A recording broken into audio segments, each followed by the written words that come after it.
উমর ফারুক রাদিয়াল্লাহু তাআলা আনহু রাতের অন্ধকারে লুকিয়ে লুকিয়ে মদিনার জনগণের খোঁজ খবর নিতেন।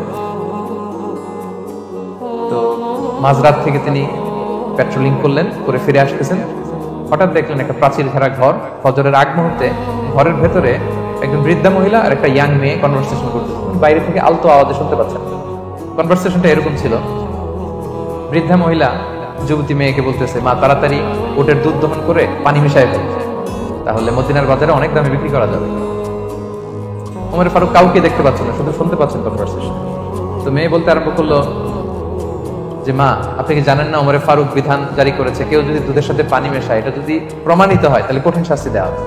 তো মা বলতেছে, আরে পাগলি মেয়ে, বোকা মেয়ে, গভীর রাত, এখানে ওমরও নাই, ওমরের পাইক পেয়াদা সৈন্য সামন্ত কেউ তো নাই, এই তো সুযোগ আমাদের, দিস ইজ দ্য টাইম, দুধের সাথে পানি মেশা।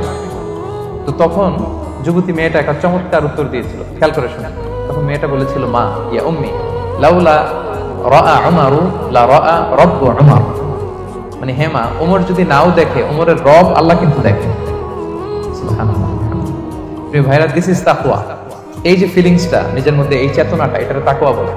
কেউ দেখে না, কিন্তু কে দেখে? আল্লাহ দেখে।